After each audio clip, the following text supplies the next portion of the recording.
네, 5월 9일에 치러지는 장미 대선의 본선 대진표가 이번 주면 마무리가 될 것으로 보입니다. 각 당의 후보가 확정되면 이제 본격적인 대선 경쟁에 막이 오르게 됩니다. 네, 이 시간 두 분의 정치 평론가와 함께 36일 앞으로 다가온 대선 전국과 박 전 대통령의 수사 상황 점검해 보도록 하겠습니다. 이상일 전 새누리당 의원, 차재원 부산가톨릭대 초빙 교수 모셨습니다. 어서 오세요. 네, 어서 오십시오. 안녕하세요. 네, 저희가 앞서 기자 현장 연결까지 해봤는데 오늘이 이제 마지막이죠. 네. 결과 문재인 후보가 결선 투표 없이 본선행 마무리 지을 수 있을까요? 저는 오늘 그 가능성이 좀 크다고 봅니다. 예. 오늘 아마 7시 반쯤 결과가 나올 걸로 예상되는데요.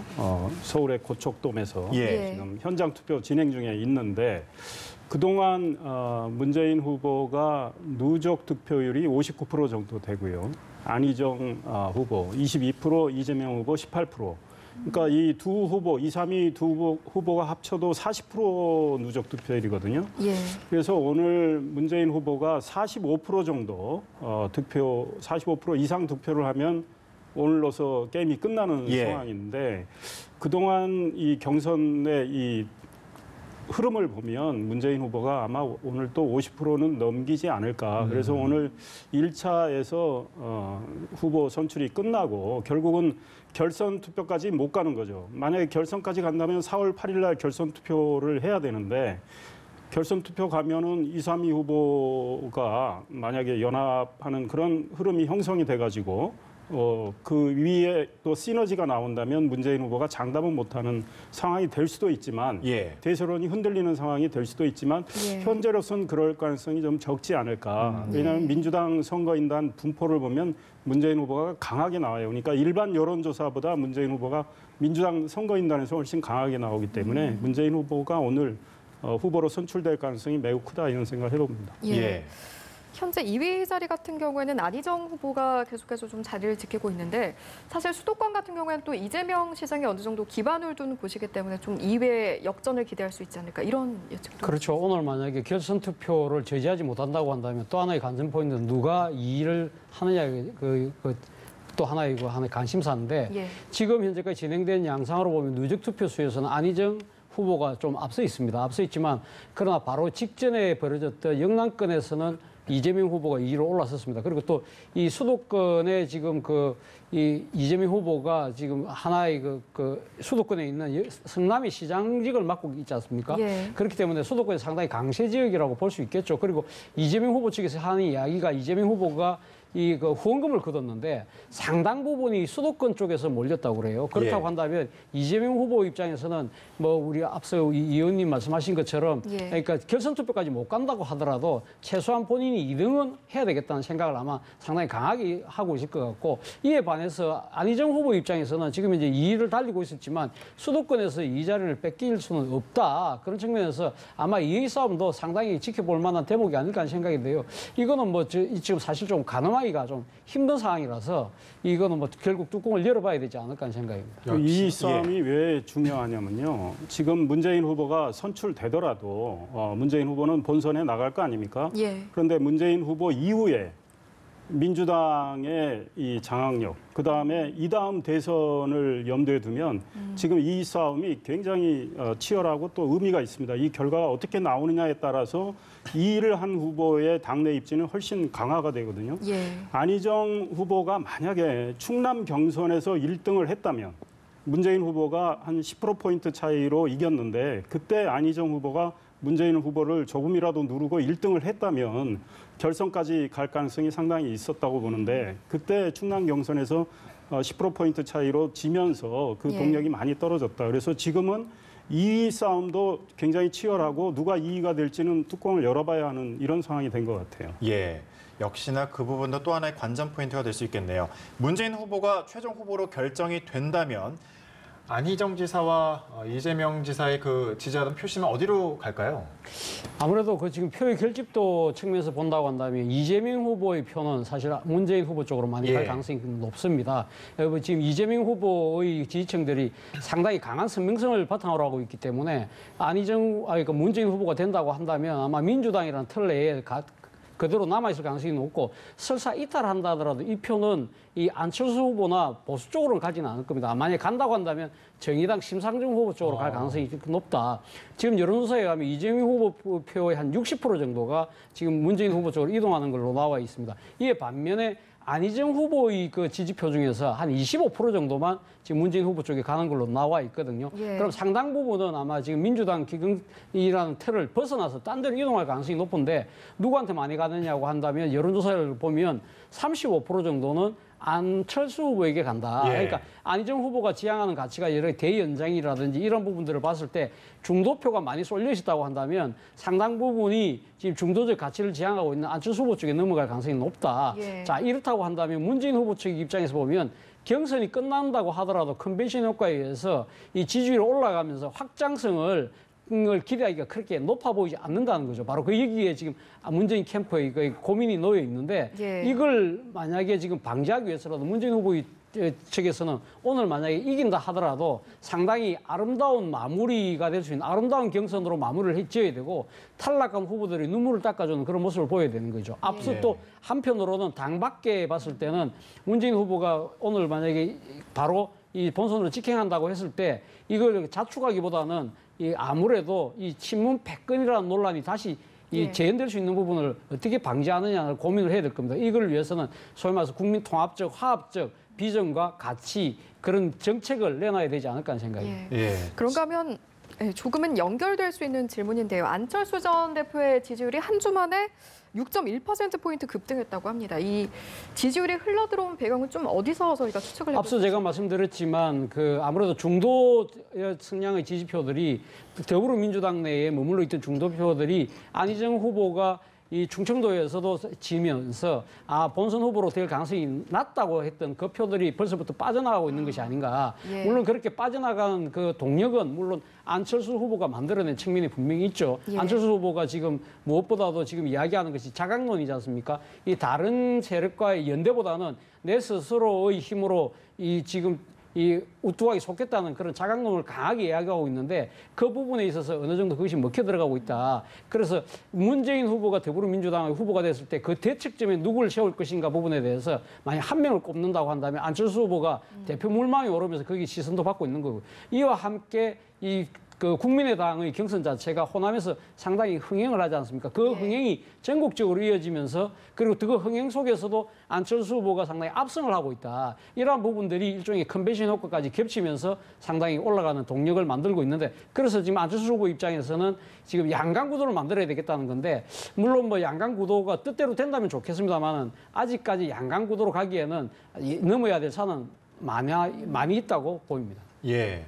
국민의당이 오늘부터 이틀 동안 이제 그 대선 후보 경선 결과에 반영이 되는 여론조사를 실시하는데 지금 상황, 안철수 후보가 본선행을 좀 획득했다, 이런 티켓을 거머쥐었다, 이렇게 봐도 될까요? 사실상 후보로 확정된 거나 마찬가지입니다. 왜냐하면 현장 투표에서 그 전체 지금 포션의 현장 투표가 80%고요.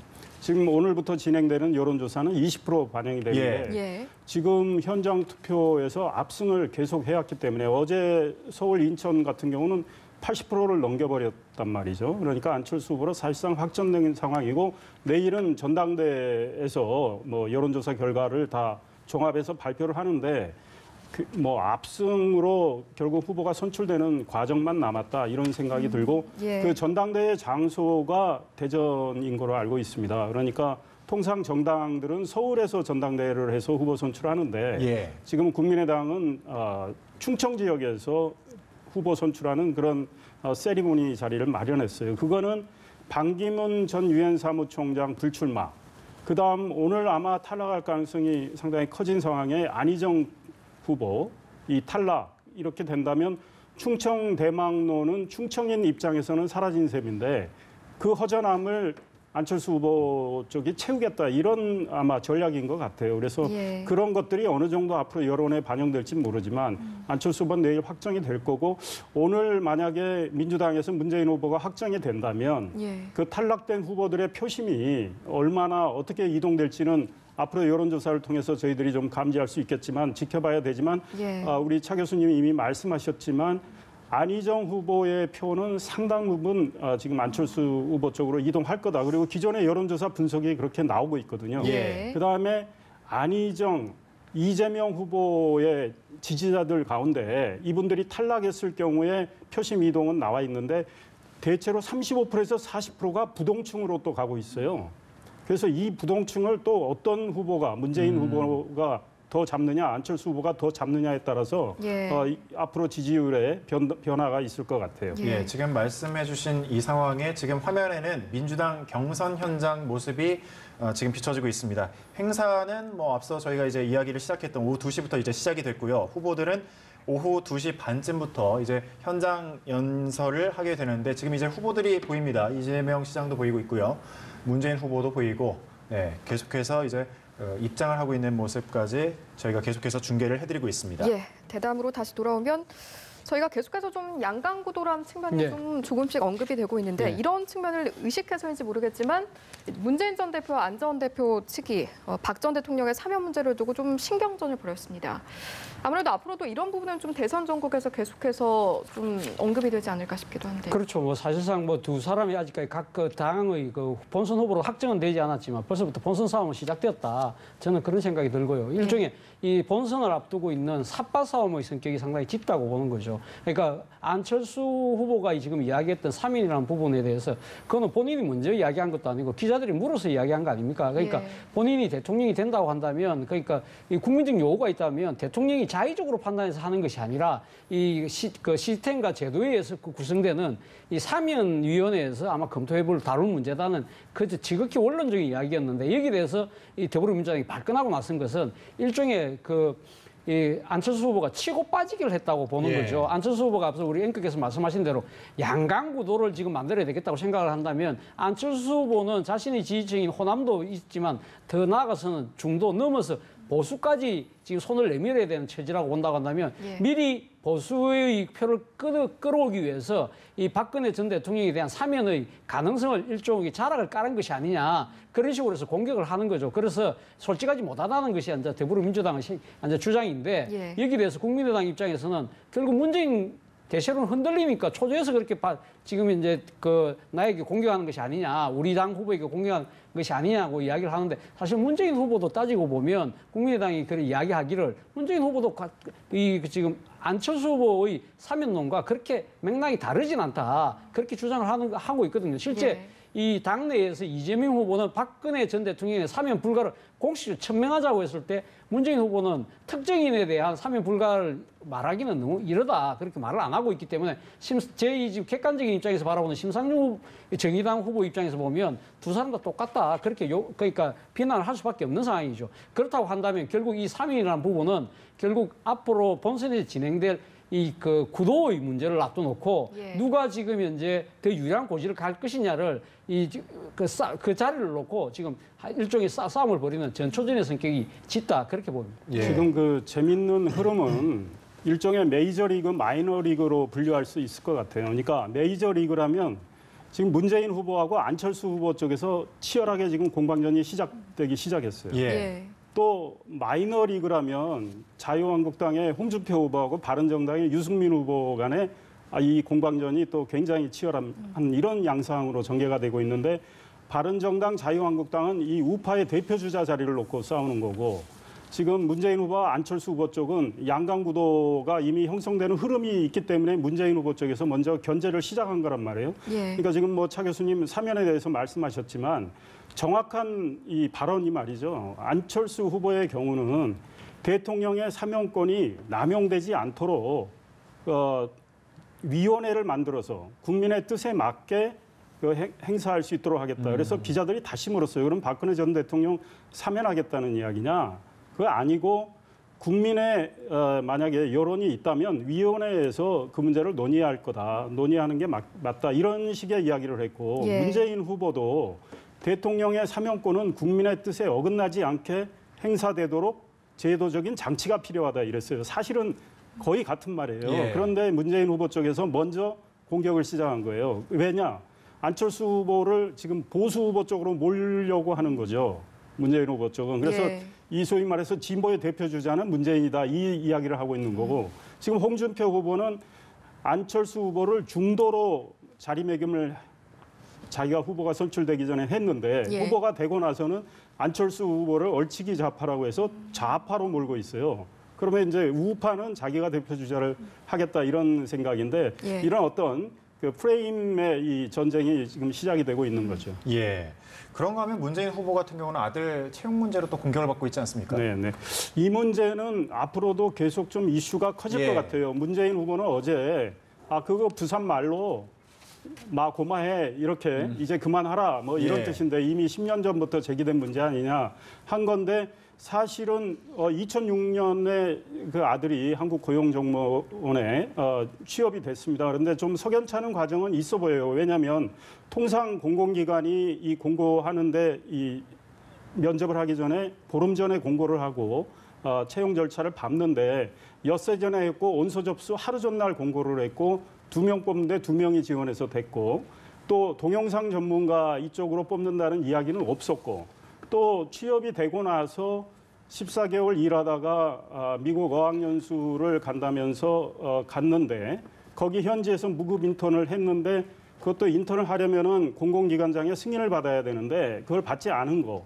또 미국에 가 있는 동안까지 근무한 거로 쳐서 37개월치 퇴직금을 받은 거. 이런 것들이 사실은 청년들의 지금 취업난에 시달린 청년들의 표심을 자극할 가능성이 있어요. 특히 문재인 후보는 2030에서 굉장히 강한데 만약에 이게 자극이 된다면 표가 떨어질 가능성도 있고 그래서 지금 바른정당, 자유한국당, 국민의당이 정부 이게 제2의 정유라 사건이라고 지금 주장하면서 공격을 하고 있는데 이 문제는 좀 커질 가능성이 있는데 문재인 후보는 이미 지나간 일인데 검증받은 일인데 자꾸 왜 공격을 하느냐 네거티브 예. 아니냐 이러고 있는데 좀 더 적극적으로 설명을 해야 될 것 같아요. 문재인 예. 후보 측에서. 예. 차 교수께는 저희가 앞서 좀 여쭤봤었는데 이 안철수 후보 같은 경우에는 아무래도 양강 구도로 좀 계속해서 좀 가져가려고 하는 그런 측면이 엿보이고 있습니다.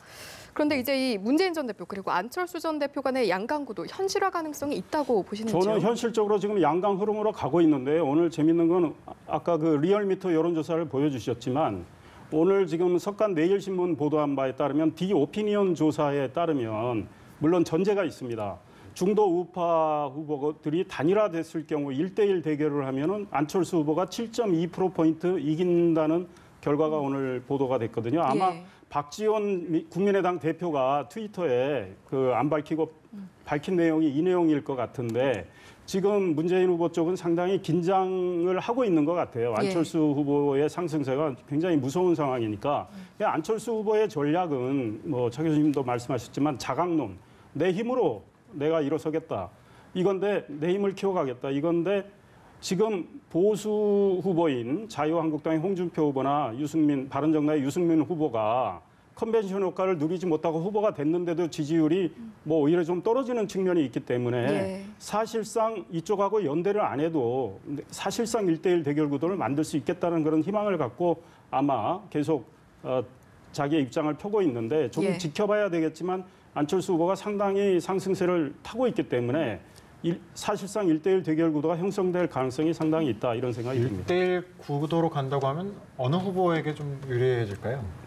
그러니까요. 그러니까 지금 제가 봤을 때는 지금 원내 5당의 후보들이 이제 이번 주 내에 다 정해지지 않습니까? 예. 일단 오자 구도로 가겠죠. 오자 구도로 가는데 현재 그 내용상으로는 오자 구도지만 실질적인 그러니까 형식상으로는 오자 구도지만 내용상으로는 이제 양강 구도를 추구하고 싶은 것이 아마 안철수 국민의당 후보의 예. 생각일 것 같은데요.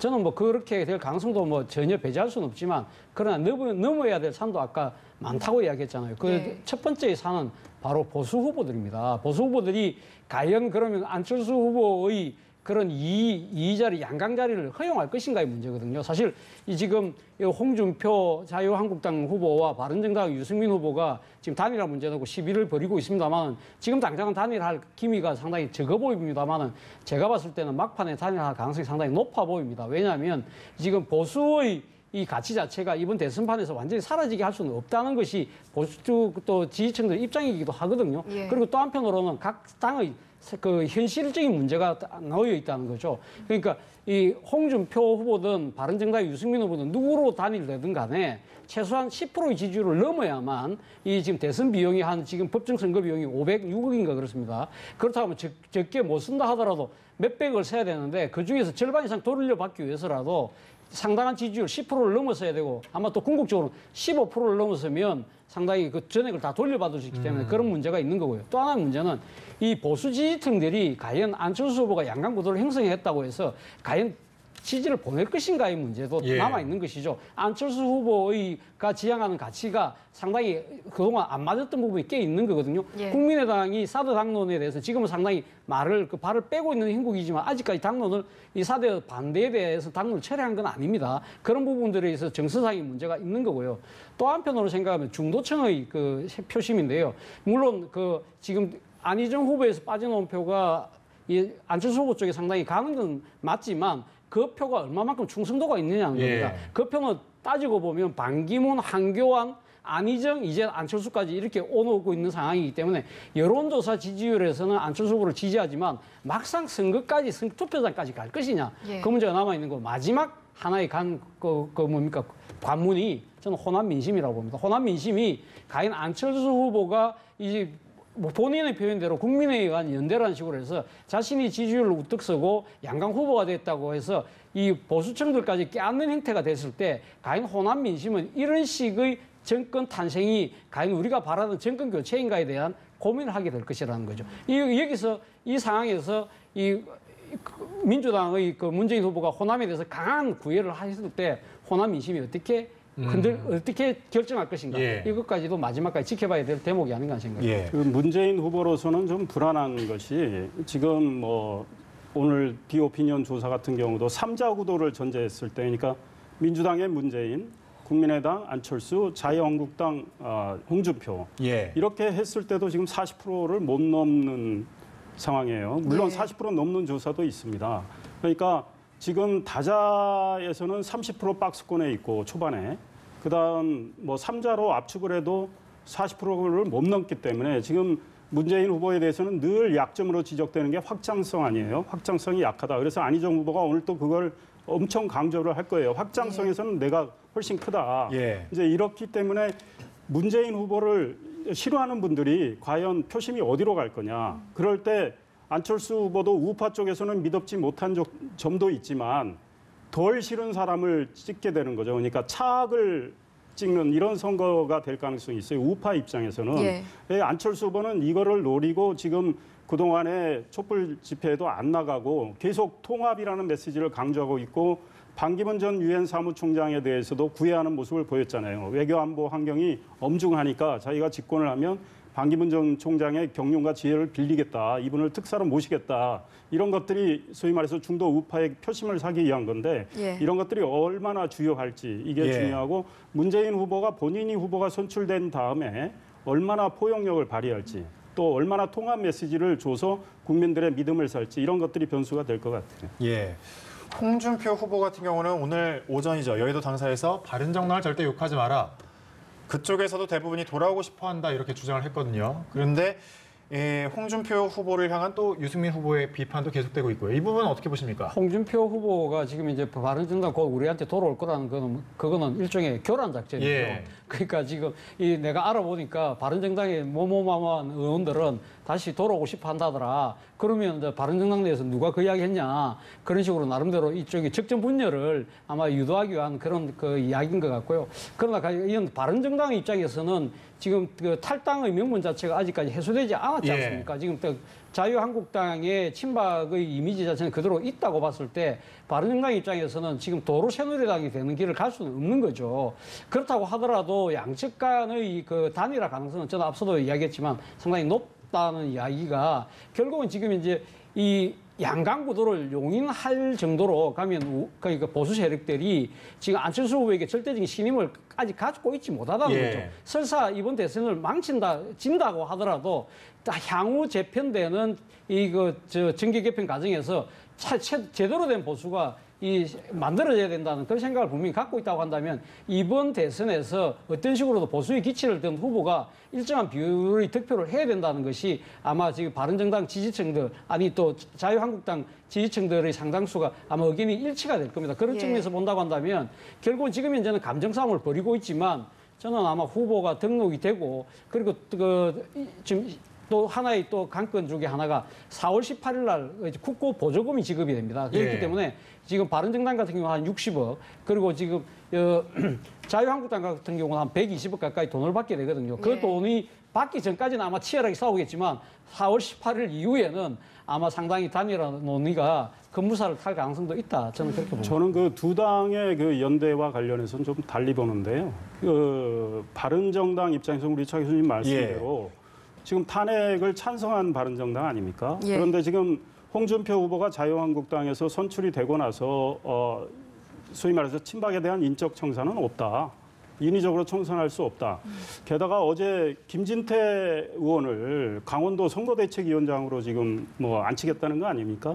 이런 행보를 계속하고 있는 상황에서 바른정당이 손잡을 명분이 전혀 없어요. 바른정당 내부에서는 그래서 국민의당하고 차라리 연대를 하려면 했지 자유한국당하고는 좀 거리를 둬야 된다라는 입장을 이야기하는 사람들이 늘어나고 있기 때문에 게다가 유승민 후보와 홍준표 후보 간에 개인적인 또 악연도 있습니다. 감정의 골도 있고 홍준표 후보가 당대표 시절에 유승민 최고위원 시절입니다. 그때 유승민, 남경필, 원희룡 이 최고위원들이 2012년 총선을 앞두고 사퇴를 하는 바람에 홍준표 대표 체제가 무너지고 홍준표 대표가 공천을 하지 못하고 물러났어요. 이런 뭐 악연들도 있고 지금 서로 치고받는 거 보면 상당히 좀 유치한 수준에서 공격을 하고 있거든요. 무자격자, 배신자 뭐 이러면서. 그래서 그 바른정당 입장에서는 어차피 지지율이 낮은 상황에서 이 탄핵을 반대했던 자유한국당 이쪽에 힘을 실어준다. 제가 보기엔 그 가능성은 작아지는 것 같아요. 홍준표 후보가 친박, 진박 의원들을 좀 이렇게 거리를 뒀다면, 정리를 했다면 모를까. 그래서 그 연대의 흐름이 만약에 형성된다면 바른정당은 국민의당 쪽을 오히려 바라볼 가능성이 크다 이런 생각이 듭니다.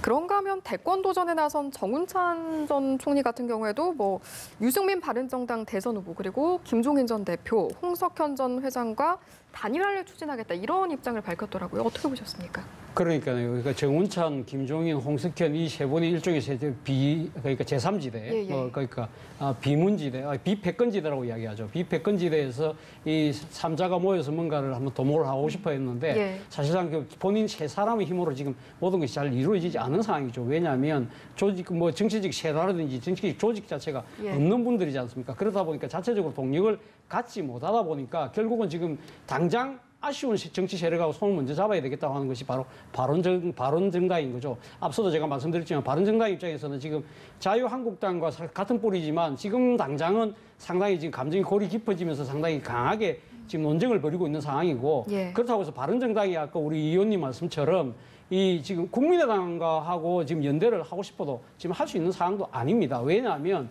지금 바른정당 입장에서는 정치적 자존심을 다 제껴놓고 국민의당과 손을 잡고 싶어도 그 지금 이 양당 간의 그 연대의 가장 키를 쥐고 있는 사람은 바른정당이 딴 사람도 아니고 바로 안철수 후보예요. 안철수 후보가 지금 자강론을 이야기하고 있는 거거든요. 자강론을 이야기하고 있기 때문에 본인은 이번에 국민의당 경선이 끝나고 나서 그러니까 더불어민주당 경선 끝나고 중도표 다 오고 하면 자신이 지지율 2로 우뚝 선다. 그리고 문재인 후보의 대책점에 내가 쓰게 되면 바른정당은 자연스럽게 내한테 들어올 수밖에 없다는 그런 식의 생각을 갖고 있다는 거죠. 그렇기 때문에 바른정당 입장에서는 지금 국민의당하고도 지금 어떻게 손을 잡을 그 가능성이 없다고 한다면 지금 현실적으로 지금 가장 먼저 손잡을 수 있는 세력은 결국 앞서 지금 그러니까 제3지대에 있는 이 세 명하고 일단은 먼저 손을 잡는 그런 지금 단계적 시나리오를 할 수밖에 없는 양측 간의 이해관계가 맞아떨어지고 있기 때문에 지금 어떤 식으로든 정치적 이 지금 연대의 움직임이 지금 만들어지고 있는 것이 아닌가 하는 생각입니다.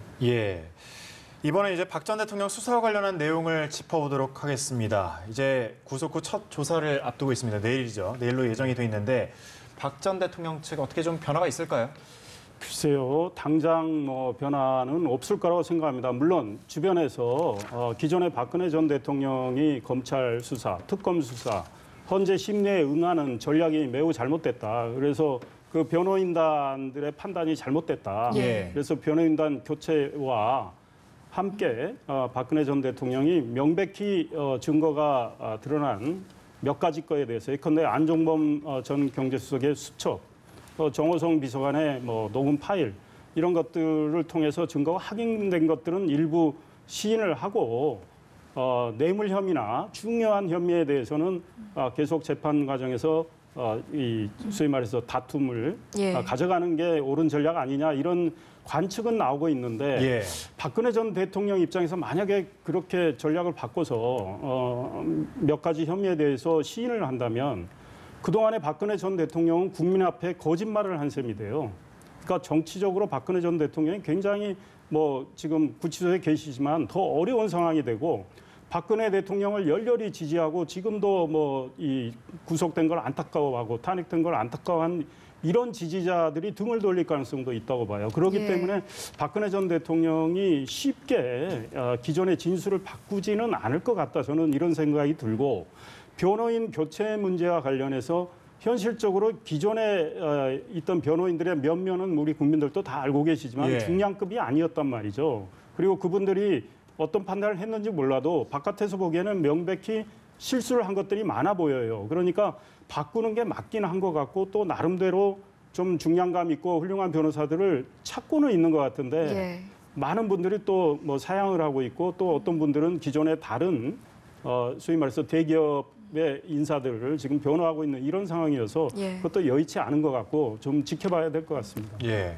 차 교수께서는 어떻게 보십니까? 저도 뭐 같은 예. 생각입니다. 박근혜 전 대통령이 이번에 뭐 구속됐다고 해서 자신의 그러니까 지금 현재 해왔던 태도를 전면적으로 바꿀 가능성은 저는 없다고 봅니다. 뭐 앞서 의원께서 잘 설명하셨지만 이 박근혜 전 대통령은 이 지금 자신에게 주어진 모든 혐의를 지금 부인하고 있지 않습니까? 이것이 왜 부인하느냐?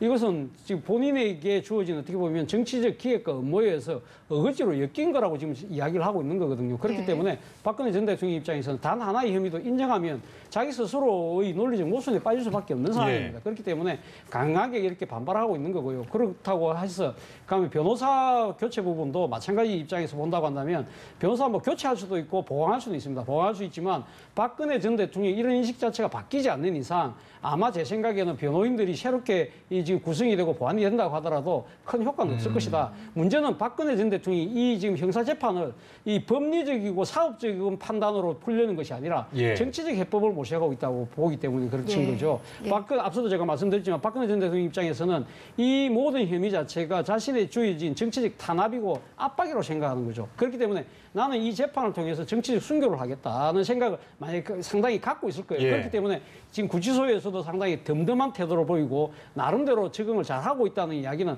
마음의 결기를 그만큼 갖고 있다는 거거든요. 그렇기 때문에 오히려 본인이 이제 혐의를 인정하지 않고 강하게 버티는 모습을 보여줌으로써 바깥에 자신을 지지하는 강성친박 지지층들 그리고 나아가서 강성친박 의원들까지 정치인들까지 한 몸으로 자신을 옹호해 줄 때는 자신의 이게 그러니까 그 자신의 구속에 대한 정치적 압박이 커지게 됐을 경우 벌써 우리가 지금 앞서도 논란을 벌였지만 정치권의 사면 논란이 벌써 나오고 있지 않습니까? 예. 이런 식으로 정치적 해법으로 푸는 것이 빠르다고 생각할 가능성이 많다는 거죠. 바로 그 때문에 박근혜 전 대통령은 자세가 바뀌지 않을 거라는 게 제 판단입니다. 예. 마지막으로 질문 하나 드리고 대담 마무리하도록 하겠습니다. 사실 박근혜 전 대통령이 구속된 이후로 우병우 전 수석에 대해서 수사가 좀 어떻게 진행될지도 주목을 받고 있거든요. 뭐 검찰이 곧 소환을 하고 소환을 해서 구속영장까지 청구할 거라는 관측이 지배적인 것 같아요. 예. 예. 그러니까 특검에서 수사를 하긴 했지만 사실 완벽하게 못 해가지고 영장 청구했는데 영장이 기각됐지 않습니까? 예. 근데 이번에는 검찰이 상당히 준비를 하고 있는 것 같고 지금 우병우 수석이 받고 있는 혐의도 많고 좀 중대합니다. 개인 비리는 별개로 하더라도 최순실 씨의 이 국정농단을 알고도 방치했다는 의혹이 있잖아요. 이거는 뭐 직무유기에 해당하고 그 이석수 특별감찰관의 감찰 활동을 또 이걸 방해를 한 혐의. 예. 이거는 사실은 여러 가지 증언들이 좀 나오고 있고 이거는 직권남용에 해당하고 그다음에 문체부와 외교부 공직자들 감찰과 인사조치를 한 문제 역시 이 직권남용에 해당하는데 그다음에 뭐 롯데가 추가로 K스포츠재단에 70억을 돈을 냈다가 예. 돌려받은 과정 이에 우병우 수석이 롯데 압수수색을 앞두고 그걸 알려준 거 아니냐 뭐 이런 건데 이런 혐의 등에 대해서 이번에 검찰이 그동안에 어떤 수사 자료를 모아서 어느 정도로 증거를 채집을 했는지 몰라도 예. 이번에 만약에 우병우 수석을 소환한다면 피의자로 소환한다는 거 아니겠습니까? 소환한다면 구속영장을 청구할 가능성이 상당히 크다. 그리고 특검이 이야기했지만 만약에 한 번 더 영장을 청구했다면 틀림없이 영장이 발부될 거라고 이야기했는데 만약에 영장을 청구한다면 발부될 가능성도 꽤 있겠다 이런 생각이 듭니다. 예, 수사 상황 계속해서 지켜봐야 되겠군요. 대선 흐름과 박 전 대통령 수사 상황 짚어봤습니다. 네, 이상일 전 새누리당 의원, 차재원 부산 가톨릭대학교 초빙 교수였습니다. 고맙습니다. 고맙습니다.